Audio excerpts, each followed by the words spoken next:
You ever have one of those days where you're just standing there, your hand still on the car door, suitcase half out of the back seat, and it feels like you're stuck in some kind of sitcom, except nobody's laughing, least of all you? That was me coming home from 3 brutal days in Chicago.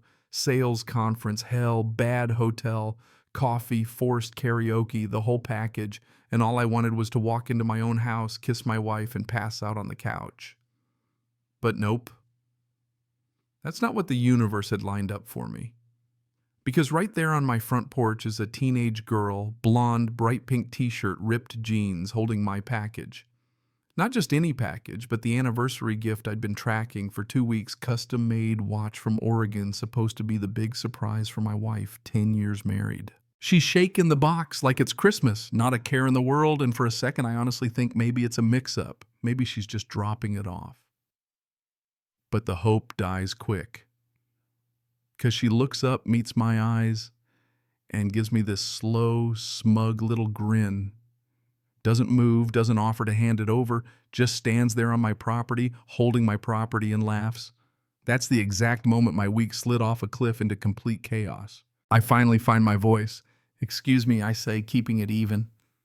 "I think you have something that belongs to me." She glances down at the box like she's never seen it before. This thing, her tone so thick with that teenage sarcasm you could bottle it and sell it at Hot Topic.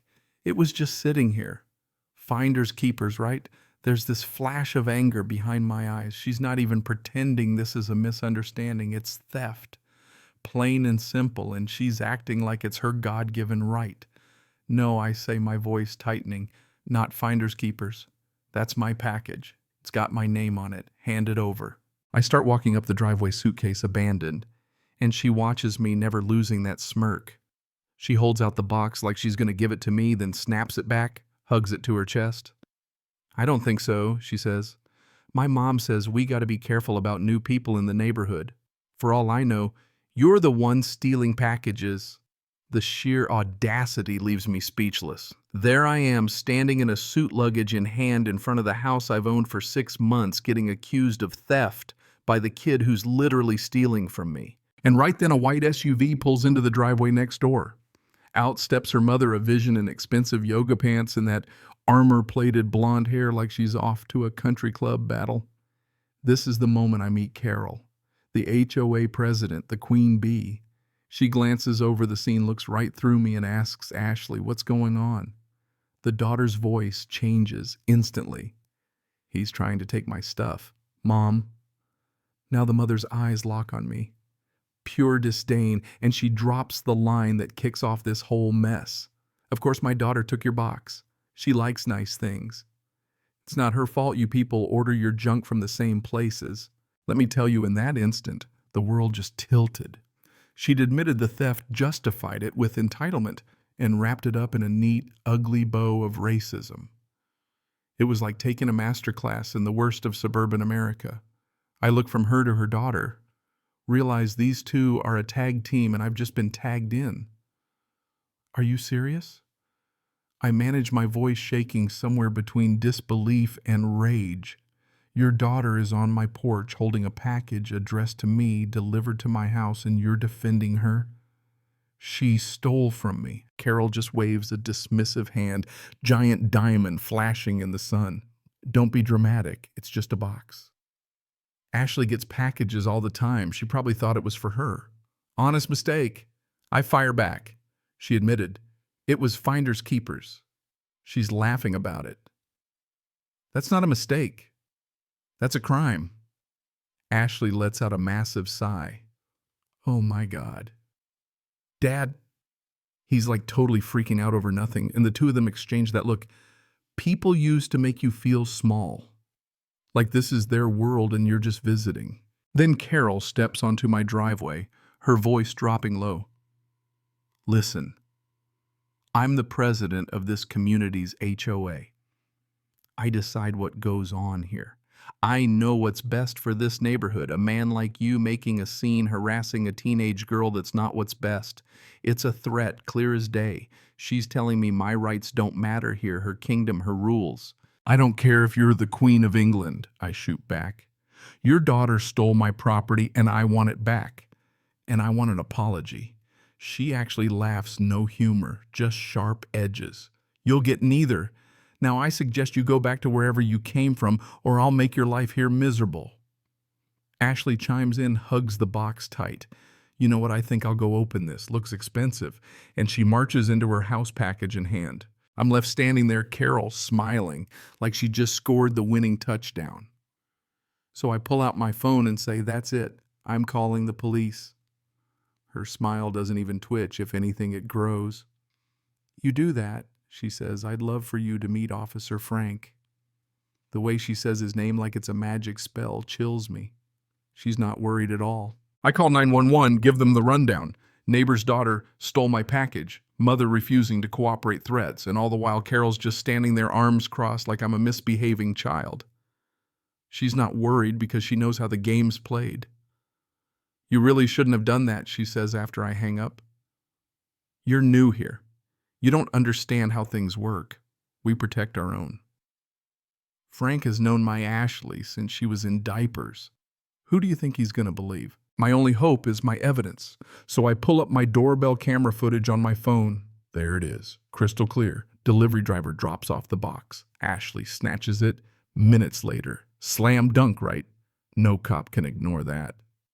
The patrol car shows up 10 minutes later and my heart just sinks because the first thing Officer Frank does is wave at Carol. Hey, Carol, Ashley getting into trouble again? He laughs. Then he turns to me and the smile is gone, replaced by the hard official mask. I try to show him the video, officer. I have it all right here, but he doesn't even look. Just sighs, tells me to take a breath, big misunderstanding. His whole vibe says he's already picked a side. I refuse to back down, keep pushing him to look at the evidence. He finally glances at my phone, squints, shrugs. Could be anyone. Grainy footage. Maybe the wind blew it. Maybe it's her friend. The excuses are ridiculous. He's not even pretending anymore. He turns back to me, voice getting low. Now what I do have is a respected member of this community saying you've been harassing her daughter in this state. That's a serious accusation. Just like that, I'm not the victim. I'm the problem. He writes me up for public disturbance, takes down all my info, hands me a citation like a brand. I suggest you go inside and learn your place in this neighborhood. Think long and hard before you call 911 again. And then he walks off, gives Carol a smile, and drives away. Carol, of course, gets in one last shot. Told you how things work around here. She disappears inside, and I'm left alone, holding a citation. My property gone, my faith in the system shattered. That night, my wife comes home, takes one look at my face, and all the exhaustion from her shift as a pediatric nurse is replaced with pure fury. They are not getting away with this, she says, and I can see that protective fire in her eyes. We lie awake plotting. Next morning, I'm emailing the chief of police and internal affairs, attaching video laying out every racist, corrupt detail. My wife dives into the HOA bylaws and finds a clause. If 15% of homeowners sign a petition, they have to call a special meeting for a vote of no confidence. It's a way to recall Carol a political rebellion. That's when the petty warfare begins. Next day, a violation notice shows up. Our grass is a 1/4 inch too tall. The day after that, it's the doorbell camera, apparently an unapproved exterior modification. The fines start stacking up. Ashley, meanwhile, is flaunting my wife's stolen watch on social media, captioned "Finders Keepers." Humiliation, public and private. The police close my complaint with a form letter, call it a neighborly dispute. We are on our own. Then just when we're about to give up, a quiet neighbor, George, opens his door. Turns out Carol's been tormenting him too over some sentimental garden stones his late wife picked out. He signs our petition. He knows others who'll sign too if they're not alone. With George's quiet persistence, the signatures start coming in families fined for mailbox styles, playground colors, all fed up.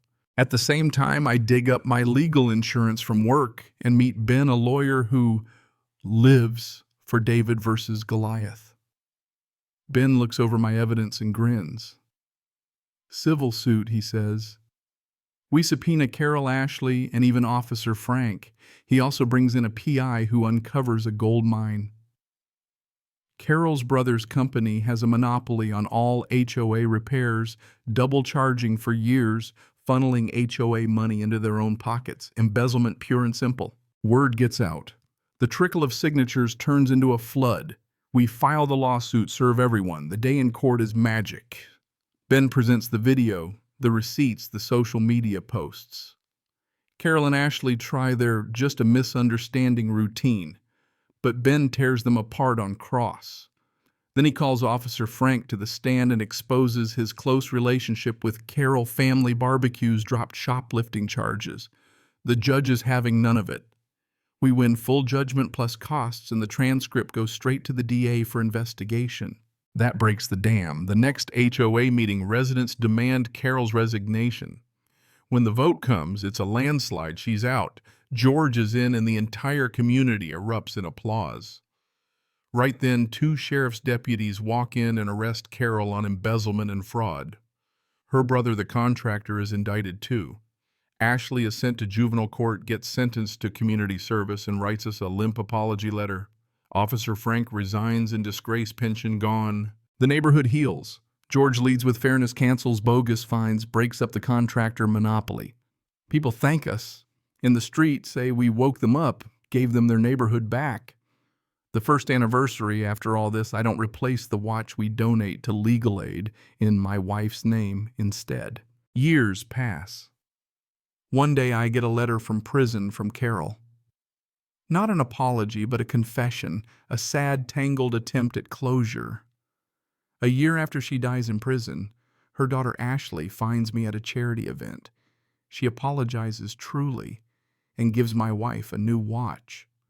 Not the original, but better, a symbol of growth. You never know where standing up for yourself will lead. Sometimes you don't just win back your package, you win back a whole community. That's the story I lived, and yeah, I'll never look at a porch package or an HOA meeting the same way again. So tell me, what would you have done? Ever had to stand up to power when the deck was stacked? Drop your thoughts in the comments, because if you've ever faced a bully, especially one hiding behind a title, I want to hear how you fought back.